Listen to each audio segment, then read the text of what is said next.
Good morning, third graders. Today we're going to create a bar graph about the tallest buildings in St. Paul, Minneapolis.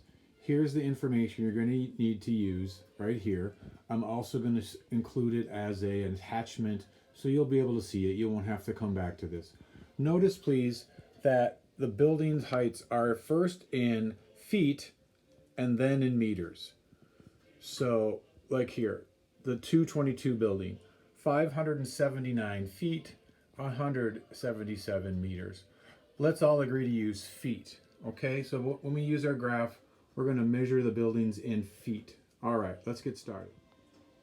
You're gonna notice there are 20 buildings. I want you to pick five, a handful of those 20 buildings. So the first thing I want you to do is pick 5 buildings. That's what I'm gonna do next. Okay, so pick your 5 buildings. I picked these 5, the IDS Tower, and then the 332 South, the 222, Wells Fargo, and the Fauché. And then if I were you, I'd write all my heights below.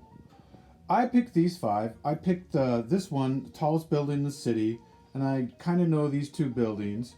The Wells Fargo building is the tallest building in St. Paul, and so being from St. Paul, I picked that.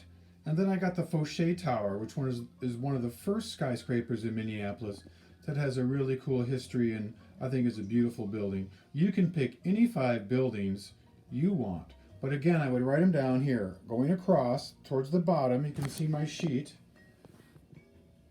It's towards the bottom. And label the buildings and then put the feet below. That'll help us in a minute here. Okay, so now I'm back. Just make a baseline line that goes across the papers above your buildings, and we'll call that our starting point line, so everybody will know what that line will represent in a minute.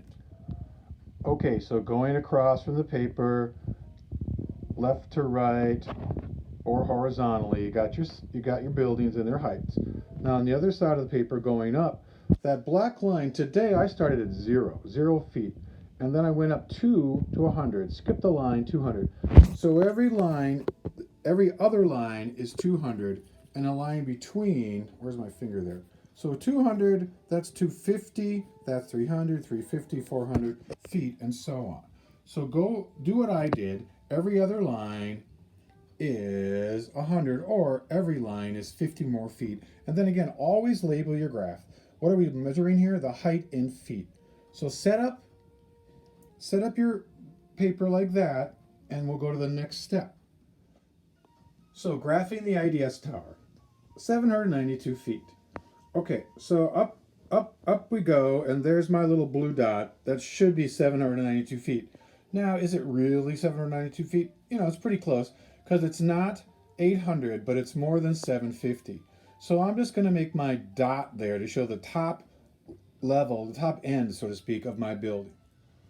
So using my dot as like the top part, I'm just going to create a little rectangular bar. That's where the name bar graph comes. See, I got a little wobbly in the middle there. I hope yours turns out a little better. Maybe I'll find a ruler here for the next few. So basically what we're going to do is plot each point and then put a mark up, a little dot, and then construct a bar and color it in. I'll show you how that'll look in just a second. Okay, about 5 minutes later, here's my graph completed. Notice the bars again. I went from highest to lowest, so you can just see the buildings getting shorter. The power of the graph, the visual. We can look, and this blue thing called the IDS Tower is the tallest building.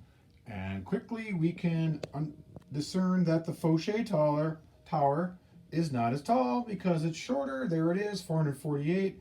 Again, going right along with my line. It should be almost a 450, and it is. Again, that's how it should look. Buildings and heights on the bottoms. Any 5 you pick from the list. Then start your line at 0 today.